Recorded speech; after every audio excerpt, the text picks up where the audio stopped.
Hello friends, good morning. നമ്മുടെ Kerala TV സീരിയലിലേക്ക് എല്ലാവർക്കും സ്വാഗതം. അങ്ങനെ ശ്രുതിയുടെ കാല് കയ്യെ പിടിച്ചിട്ട് ക്ഷമ ചോദിക്കുക. ശ്രുതി, ഇനി നീ അറിയാതെ ഞാൻ ഒന്നും ചെയ്യത്തില്ല ശ്രുതി, എന്നോട് ക്ഷമിക്കും ശ്രുതി എന്നൊക്കെ പറഞ്ഞു. അന്നേരം ഒരു കാരണവശാലും ഞാനിത് അറിഞ്ഞെന്നുള്ള കാര്യം ശ്രുതി പോയി അമ്മയോട് പറയരുതെന്ന് പറഞ്ഞു. അതിപ്പോൾ എന്താ അമ്മയോട് പറഞ്ഞാൽ കുഴപ്പം?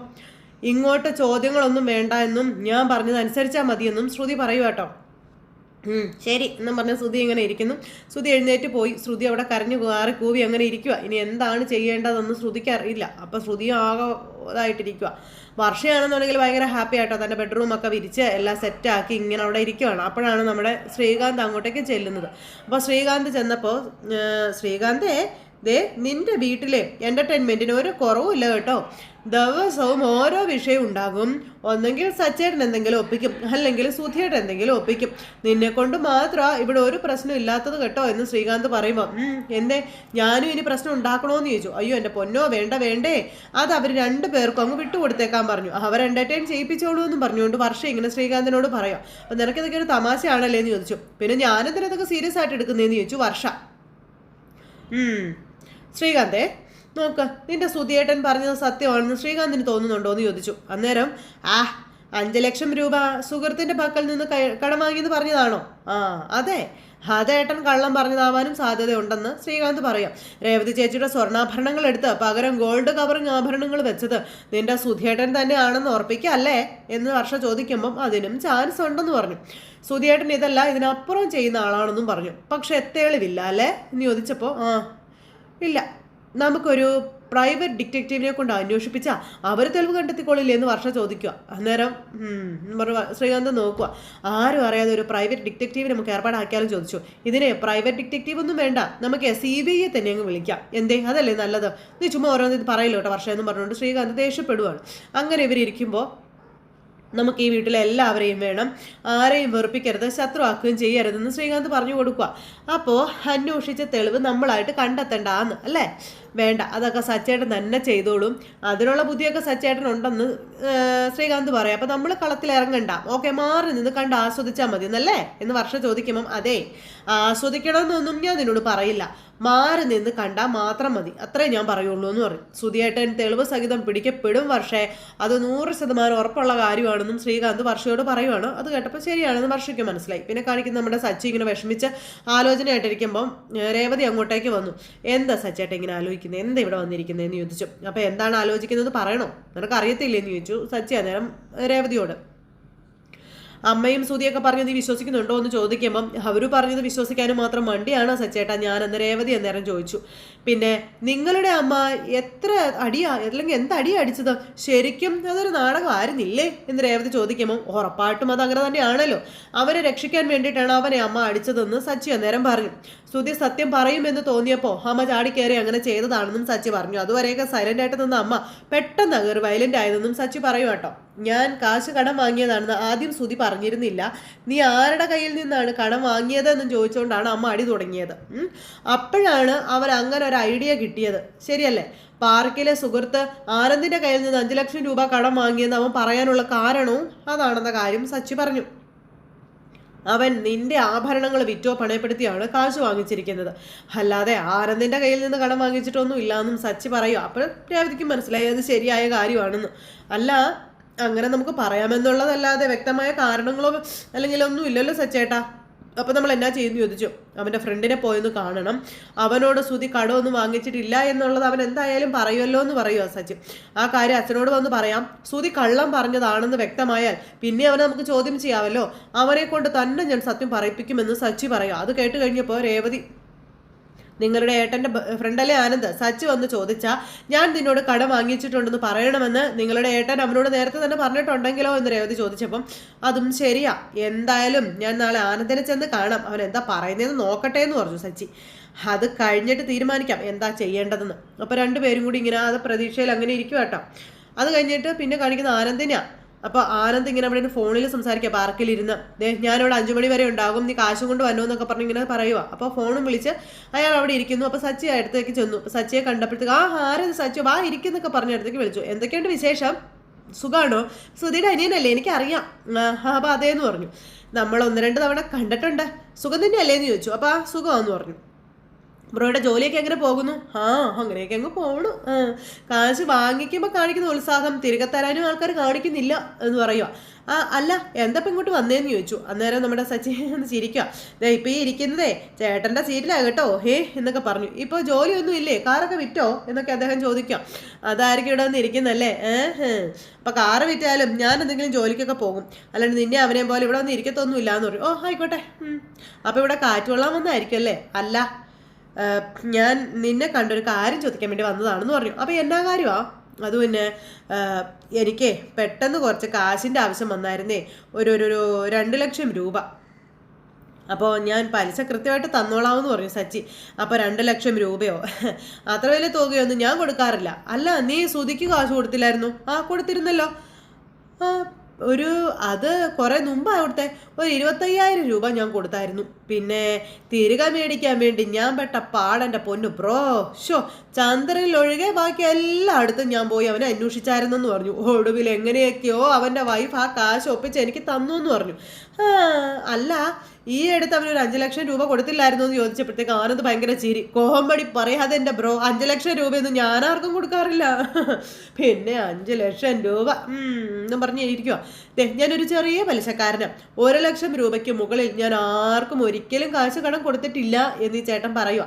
പിന്നെ ഞാൻ പറഞ്ഞല്ലോ, അന്ന് 25,000 രൂപ കൊടുത്തിട്ട് സുധി എന്നെ കളിപ്പിച്ചു എന്ന് അന്ന് തീരുമാനിച്ചതാ. അവൻ ഈ ജന്മം ഞാൻ കാശ് കടം കൊടുക്കത്തില്ല എന്ന്. 5 ലക്ഷം പോയിട്ട് 1 രൂപ പോലും ഞാൻ അവന് കടം കൊടുക്കത്തില്ല എന്ന് പറഞ്ഞു. അല്ല, ഞാൻ അവൻ 5 ലക്ഷം രൂപ കൊടുത്തത് അവൻ പറഞ്ഞായിരുന്നോ എന്ന് ചോദിച്ചു. അല്ല, പറഞ്ഞൊന്നുമില്ല. അവൻ ആരോടൊക്കെയോ കയ്യിൽ നിന്ന് 5 ലക്ഷം രൂപ വാങ്ങിച്ചിട്ടുണ്ട്. ഞാൻ കരുതി നീയാ കൊടുത്തതെന്ന്. അപ്പം ശരി, എന്നാ ഞാൻ പോട്ടെ, കാണാവേ. അല്ല, ഒരു 10,000-20,000 രൂപ വേണമെങ്കിൽ ഞാൻ തരാം കേട്ടോ. അയ്യോ വേണ്ട. അല്ല, തരാം. വേണ്ടാത്തത് കൊണ്ടാന്ന് പറഞ്ഞ് സച്ചി അങ്ങ് പോയി. അപ്പോൾ ഇവൻ എന്തോ കാര്യത്തിന് വന്നാണല്ലോ. ഇത് പ്രശ്നമുണ്ടല്ലോ. സുധിക്ക് ഇപ്പം നല്ല സമയമാണ്. അവൻ രേവതിയുടെ സ്വർണം വിറ്റതും പിന്നെ പകരം സ്വർണം വാങ്ങിക്കാനായി 5 ലക്ഷം രൂപ ചോദിച്ചതും ഒന്നും സച്ചിയോട് പറയാതിരുന്നത് എന്തായാലും നന്നായി. അവൻ ഭാഗ്യവാൻ തന്നെ എന്നും പറഞ്ഞുകൊണ്ട് നമ്മുടെ ആനന്ദിയേട്ടൻ അവിടെ ഇരിക്കുക. സച്ചി ഇങ്ങോട്ട് വന്നു. സച്ചി വന്നു കഴിഞ്ഞിട്ട് അവൻ്റെ കള്ളത്തരം ഞാൻ കണ്ടുപിടിക്കും. അവൻ കള്ളം പറഞ്ഞതാ. രേവതിയുടെ സ്വർണ്ണം എടുത്തുണ്ടാക്കിയ കാശ് തന്നെയാണ് അവൻ്റെ കയ്യിലിരുന്നത്. കള്ളൻ. വീട്ടില്ല ഞാൻ അവനെ എന്ന് പറഞ്ഞ് സച്ചി ഇങ്ങനെ നിൽക്കുക കേട്ടോ. അത് കഴിഞ്ഞ് പിന്നെ സച്ചി ഫോൺ എടുത്ത് രേവതിയെ വിളിച്ചു, വിവരങ്ങൾ പറഞ്ഞു. അപ്പോൾ സ്വർണ്ണം വിറ്റ കാശ് തന്നെയാണ് അദ്ദേഹത്തിൻ്റെ കയ്യിലുണ്ടായിരുന്നല്ലേ എന്ന് രേവതി സച്ചിയോട് ചോദിക്കുമ്പോൾ പിന്നെ അല്ലാണ്ട് പിന്നെ എന്നതാ രേവതി എന്ന് ചോദിച്ചു. ഇക്കാര്യം വീട്ടിൽ പറഞ്ഞിട്ട് കാര്യമില്ല എന്നും സുധി തന്ത്രപൂർവ്വം ആനന്ദിനെ കൊണ്ട് മാറ്റി പറയിപ്പിക്കും. അവർ ഫ്രണ്ട്സ് ആണല്ലോ എന്നും സച്ചി രേവതിയോട് പറയാം. അതുകൊണ്ട് സുധി പറഞ്ഞാൽ അവൻ എന്തായാലും കേൾക്കാതിരിക്കില്ല. അവനാണ് സ്വർണ്ണം മാറ്റിയതെന്ന് നമ്മൾ എങ്ങനെ തെളിയിക്കും? ഒരു വഴിയും കാണുന്നില്ലല്ലോ എന്ന് സച്ചി ഇങ്ങനെ രേവതിയോട് പറയുമ്പോൾ രേവതി നിന്ന് ആലോചിക്കുക എന്നാ ഒരു വഴിയെന്ന്. ആ സമയത്ത് സച്ചേട്ടാ, ഞാനൊരു വഴി പറഞ്ഞാൽ സച്ചേട്ടൻ അതുപോലെ ചെയ്യുമോയെന്ന് ചോദിച്ചു. എന്താ പറയാൻ പറഞ്ഞു.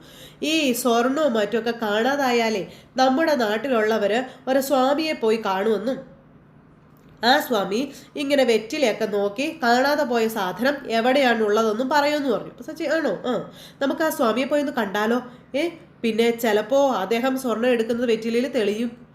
സ്വാമി വെറ്റില എന്താ CCTV വല്ലതും വെച്ചിട്ടുണ്ടോ? അത് ചുമ്മാ ആയിരിക്കും രേവതി, നിനക്ക് എന്നാ പറ്റിയ? എനിക്കതിലൊന്നും വിശ്വാസമില്ലെന്ന് നിനക്ക് അറിയാവുന്നതല്ലേ എന്ന് ചോദിച്ചു. പിന്നെ ഇനിയിപ്പോൾ എങ്ങനെയാണ് അദ്ദേഹമാണ് സ്വർണ്ണം എടുത്തതെന്ന് നമ്മൾ തെളിയിക്കാമെന്ന് ചോദിച്ചു. അന്നേരം സച്ചി നീ സ്വാമിയെക്കുറിച്ച് പറഞ്ഞപ്പോൾ എനിക്കൊരു ഐഡിയ കിട്ടിയിട്ടുണ്ടെന്ന് പറഞ്ഞു. എൻ്റെ ഐഡിയ സച്ചിയുടെ പറയാൻ പറഞ്ഞു. അതിപ്പം നീ അറിയണ്ട, ഞാൻ പെട്ടെന്ന് അങ്ങ് വന്നേ കാട്ടോ എന്ന് പറഞ്ഞു. സച്ചി ഫോൺ അങ്ങ് കട്ട് ചെയ്തു. നിന്നെ ഞാൻ പൂട്ടോടാന്ന് പറഞ്ഞുകൊണ്ട് ഇങ്ങനെ സച്ചി അവിടുന്ന് പോരുക. പിന്നെ കാണിക്കുന്ന രവിയേട്ടനെ കേട്ടോ. രവിയേട്ടൻ അവിടെ ഇരുന്ന് ആലോചിക്കുക. സച്ചി പറഞ്ഞ കാര്യങ്ങളെ പറ്റിയൊക്കെ ആലോചിച്ചുകൊണ്ട് അങ്ങനെ ഇരിക്കുന്ന അച്ഛൻ്റെ അടുത്തേക്ക് ശ്രീകാന്ത് വർഷയും കൂടെ വന്നു. അച്ഛാ എന്നും പറഞ്ഞ് വിളിച്ചു. പക്ഷെ അച്ഛൻ ഈ ആലോചനയിൽ ഇരിക്കുന്നതുകൊണ്ട് മക്കളൊന്ന് വിളിച്ചു ഒന്നും അറിഞ്ഞില്ല. അച്ഛാ എന്നും പറഞ്ഞ് വിളിച്ചു. എന്നാ അച്ഛൻ എന്താ ആലോചിക്കുന്നത്? ഒന്നുമില്ലടാ, അച്ഛൻ കാര്യമായിട്ട് എന്താ ആലോചിക്കായിരുന്നല്ലോ. ഈ വീട്ടിലെ കാര്യങ്ങളൊക്കെ തന്നെയല്ലേടാ എനിക്ക് ആലോചിക്കാനുള്ളൂ. എന്തൊക്കെയാ ശ്രീകാന്ത ഇവിടെ നടക്കുന്നേ എന്ന് അച്ഛൻ ഇങ്ങനെ മോനോട് ചോദിച്ചു. പിന്നെ സ്വർണത്തിൻ്റെ കാര്യം പറഞ്ഞു. രേവതിയുടെ സ്വർണത്തിൻ്റെ വിഷയം അതൊരു ഭാഗത്ത് ഇങ്ങനെ നിൽക്കുന്നു. തട്ടിപ്പ് സംഘം സുധിയെ പറ്റിച്ചു. അവൻ 5 ലക്ഷം രൂപ കടം വാങ്ങിക്കേണ്ടി വന്നു. ആകെ മൊത്തത്തിൽ പ്രശ്നം തന്നെയല്ലേ എന്ന് അച്ഛൻ ഇങ്ങനെ ശ്രീകാന്തിനോട് ചോദിക്കും. അപ്പോൾ വർഷം നോക്കി നിൽക്കുക കേട്ടോ. അപ്പോൾ കുറച്ച് നാളായിട്ട് ശരിയായ കാര്യങ്ങളൊന്നും അല്ല നമ്മുടെ ഈ വീട്ടിൽ നടക്കുന്നതെന്നൊക്കെ അച്ഛൻ പറയുമ്പോൾ അതിന് അങ്കിളിനിപ്പോൾ എന്നാ ചെയ്യാൻ പറ്റും? സുധിയേട്ടൻ്റെ മണ്ടത്തരം കാരണം അങ്ങനെയൊക്കെ സംഭവിച്ചു. രേവതി ചേച്ചിയുടെ സ്വർണ്ണാഭരണങ്ങളുടെ കാര്യത്തിലേ എന്താണ് നടന്നതെന്ന് ആർക്കും അറിയുകയില്ല. അങ്കിൾ എന്തിനാ ഇതൊക്കെ ആലോചിച്ച് വെറുതെ മനസ്സ് വിഷമിപ്പിക്കുന്നേ എന്നൊക്കെ ഇങ്ങനെ ചോദിക്കുമ്പോൾ എല്ലാം ശരിയാകും അച്ഛാ, സങ്കടപ്പെടാതിരിക്കാൻ പറഞ്ഞു ശ്രീകാന്ത്. അപ്പോൾ നിങ്ങൾ വന്നോന്ന് ചോദിച്ചു രേവതി. രണ്ടുപേർക്കും കോഫി എടുക്കട്ടെ എന്ന് ചോദിച്ചു രേവതി. അപ്പോൾ വേണ്ട, കോഫി ഒന്നും വേണ്ടാന്ന് പറഞ്ഞു. അപ്പോഴേക്കും കോഫി എനിക്ക് എടുത്തോളാൻ പറഞ്ഞു. ചന്ദ്ര വരുക, കുടിക്കാൻ പറ്റുന്ന രീതിയിൽ തന്നെ ഉണ്ടാക്കണം കേട്ടോ എന്ന് പറഞ്ഞു ചന്ദ്രമതി അവിടെ ഇരിക്കുന്നു. ആ സമയത്ത് മോളെ സച്ചി എവിടെ പോയതാന്ന് ചോദിച്ചേ. അപ്പം സച്ചേണ്ടി ഇപ്പോൾ വരുവ അച്ഛാന്ന് രേവതി പറഞ്ഞു. എന്നിട്ട് രേവതി അടുക്കളയിലേക്ക് പോയി. രേവതി അങ്ങ് പോയ പോക്കിന് നമ്മുടെ സച്ചി അങ്ങോട്ടേക്ക് വരിക. നെറ്റിയിൽ വലിയ ചന്ദ്രക്കുറിയൊക്കെ തൊട്ട് ഭസ്മമൊക്കെ വാരി തൂത്ത് ഒരു മുട്ട അതിനകത്ത് കുറെ പടമൊക്കെ വരച്ച് ഒരു മഞ്ഞ കളർ നൂലൊക്കെ കെട്ടി ഇങ്ങനെ വരുവാണ്. മന്ത്രം എന്തെങ്കിലും പറയണമല്ലോ. ഈ മുട്ട ഇങ്ങനെ കൈ പിടിച്ചോണ്ട് അങ്ങനെ പറഞ്ഞാലേ വിശ്വസിക്കുള്ളൂ.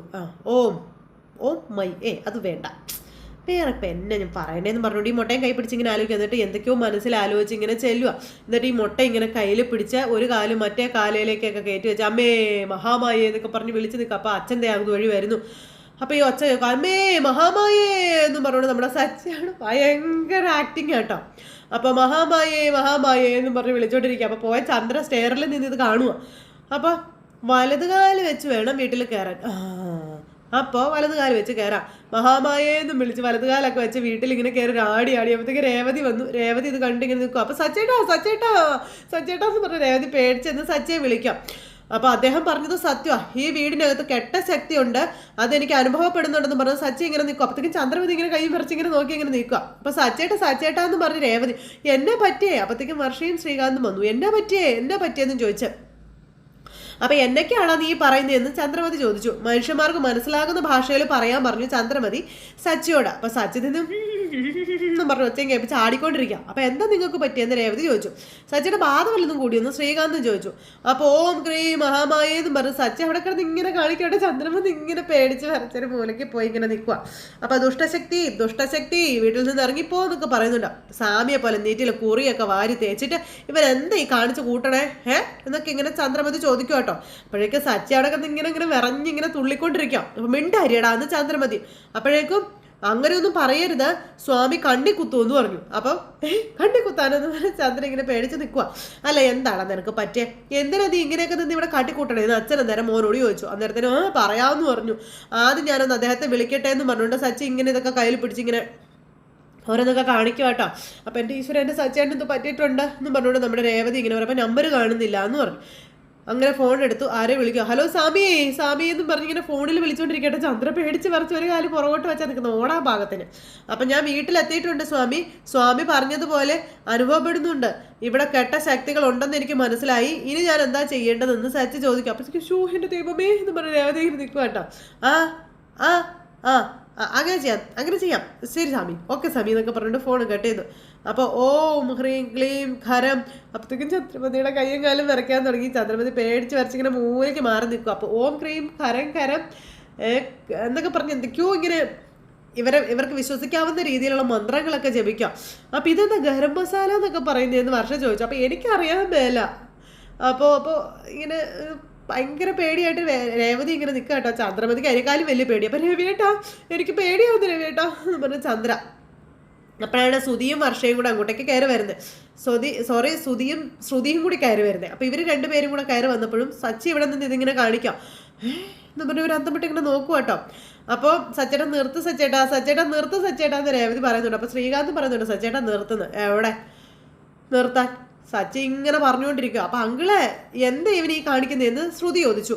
അപ്പം സച്ചേട്ടാ എന്ന് പറഞ്ഞ രേവതി ചന്ദ്രമതി വിരലും പിരിച്ച് ഇങ്ങനെ പേടിച്ച് വിറച്ച് മൂലെ പോയി നിൽക്കുക. അച്ഛാ ഒന്ന് പറ അച്ഛൻ നിർത്താൻ. സച്ചേട്ടൻ മതി സച്ചേട്ടൻ നിർത്ത സച്ചേട്ടാ എന്ന് പറഞ്ഞ രേവതി. അപ്പോൾ നമ്മുടെ സച്ചി ഇതിങ്ങനെ പിടിച്ചുകൊണ്ട് സുധിയുടെ നേരെ ചെന്നു. അപ്പം കെട്ട ശക്തിയുടെ സാന്നിധ്യം എനിക്ക് മനസ്സിലാവുന്നുണ്ട്. അമ്മയെ മഹാമായ എന്നൊക്കെ പറഞ്ഞുകൊണ്ട് സച്ചി ഇങ്ങനെ അവിടെ കിടന്ന് ഇങ്ങനെ പാടിക്കൊണ്ടിരിക്കുക. അപ്പോൾ രവിയേട്ടാ ഇവനെന്താ വട്ടായോ എന്ന് ചന്ദ്ര ചോദിച്ചു. അപ്പോൾ രേവതി മോളെ അവനെന്താ പറ്റിയെന്ന് നീ ഒന്ന് ചോദിക്കാൻ പറഞ്ഞു രവിയേട്ടൻ രേവതിയോട്. അപ്പോൾ രേവതി ഇതിങ്ങനെ ചോദിക്കാൻ തുടങ്ങും. അപ്പോഴത്തേക്കും നമ്മുടെ സച്ചി ഇങ്ങനെ നോക്കുന്നു. ചന്ദ്രേന്ദ്രത്തിൻ്റെ മുഖം മറച്ച് ഇങ്ങനെ നിൽക്കുന്നു. ചന്ദ്രയ്ക്ക് പിടി വീഴുമെന്ന് ചന്ദ്രയ്ക്ക് പേടിയായി. അപ്പോൾ അങ്ങനെയൊക്കെ ഉള്ളൊരു സിറ്റുവേഷനും കാര്യങ്ങളൊക്കെ കാണിച്ചുകൊണ്ടാണ് ഇന്നത്തെ നമ്മുടെ കഥ അവസാനിച്ചിട്ടുള്ളത്. അപ്പോൾ എന്തായാലും സച്ചി ഇതിന് തീരുമാനം ഉണ്ടാക്കും എന്നുള്ള കാര്യം ഉറപ്പാണ്. ഇനിയിപ്പോൾ എപ്പോഴാണ് എങ്ങനെയാണെന്നൊന്നും അറിയില്ല. എന്തായാലും കാത്തിരുന്ന് കാണാം. എല്ലാവർക്കും ഒരിക്കൽ കൂടി ഹൃദയത്തിൻ്റെ ഭാഷയിൽ ഒത്തിരി നന്ദി അറിയിച്ചുകൊണ്ട് വീണ്ടും കാണാമെന്നുള്ള പ്രതീക്ഷയോടെ നിർത്തുകയാണ്. എല്ലാവർക്കും നന്ദി.